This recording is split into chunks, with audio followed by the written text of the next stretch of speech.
Assalamualaikum warahmatullahi taala wabarakatuh. Di sana Ambo memaklumi metode saudara-saudari jihad menanggapi politik, ya, macam-macam, ya, ceramah, khutbah. Saya memaklumi metode masing-masing, ya.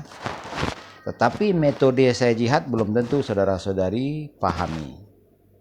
Karena bidang saya berbeda. Saya jihadnya mengawali dari berbagi pengetahuan pemahaman sejarah, maknawi, ya, maknawi Nur Alif sampai ya, maknawi Al-Quran, macam-macam, juga bahasa leluhur, plus bicara menuntut hukum apa yang akan diberlakukan, karena terlalu banyak kita menyebut hukum dan terlalu banyak yang melanggar hukum. Yang sebanyak disebut itu melanggar, tidak ada artinya, percuma orang berbuat, kita teriak-teriak. Nah, yang keempat, metode saya menawarkan manajemen solusi antisipasi.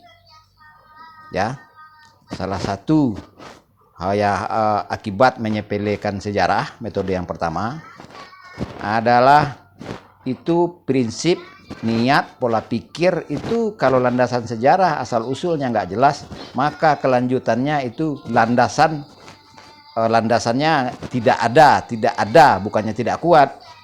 Nah, jadi segala sesuatu yang dilandaskan kepada yang tidak ada, bagaimana kira-kira? Itulahnya akhirnya, ya, salah satu contoh asal usul suku Koto Piliang itu gak jelas, dan ada pula kabar masing-masing Koto Piliang Bodi Caniago ini ada pecahan suku. Nah, suku induk aja gak jelas asal usulnya, apalagi pecahan. Nah, jadi kita harus bicara lebih lanjut. Silahkan masuki channel YouTube Andi Khalifah ABSSBK dan channel YouTube Andi Khalifah Minangun Isawi 0821 790 45 777.